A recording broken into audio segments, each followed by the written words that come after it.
ابن تیمیہ امام غیر مقلد وہابیہ کے بانی وہابیت امام اعظم ابو حنیفہ کی تائید کرتے ہیں اور ان کا دفاع کرتے ہیں۔ جب شیعہ مصنف نے امام ابو حنیفہ پر تقدیر کے منکر ہونے کا الزام لگایا، تب ابن تیمیہ نے امام ابو حنیفہ کا زبردست دفاع کیا اور روافض کے الزام کا بھرپور رد کیا۔ ابن تیمیہ لکھتا ہے، جو بات شیعہ مصنف نے بیان کی وہ قطعی طور پر جھوٹ ہے،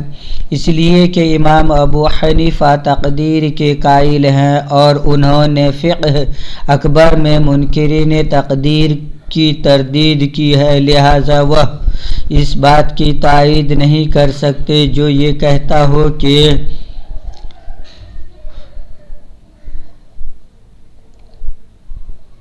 حضرت محترم آپ نے کیا سمجھا؟ یعنی ابن تیمیہ جو منکر تقلید ہے وہ بھی امام اعظم ابو حنیفہ کی تائید کرتے ہیں تقدیر کے مسئلے میں، اور تائید کر کے تمام اہل حدیث وہابی دیوبندی کو یہ تلقین کرتے ہیں کہ امام اعظم ابو حنیفہ کی توہین یا گستاخی نہ کی جائے، اور امام اعظم کا دفاع خود کرتا ہے اور دفاع کرنے کے ساتھ ساتھ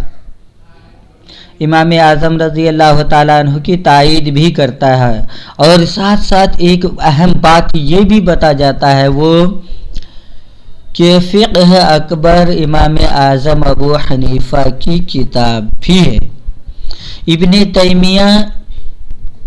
شیخ غیر مقلد یہ کہتا ہے کہ فقہ اکبر امام اعظم کی کتاب ہے اور اس میں انہوں نے شیعہ کی تردید کی ہے، منکرین تقدیر کی شیعہ رافضی کی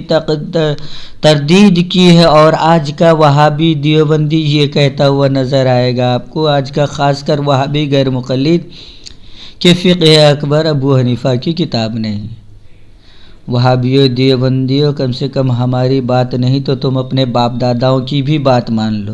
اس لیے تمہارے غیر مقلد کے شیخ الکل میاں نذیر دہلوی نے فتویٰ دیا کہ جو امام ابو حنیفہ کی توہین کرتا ہے وہ جھوٹا رافضی ہے۔ اس لیے جو غیر مقلد اہل خبیث امام اعظم ابو حنیفہ کے مسلک پر بھوکتا ہو وہ جھوٹا رافضی خارجی شیعہ ہے۔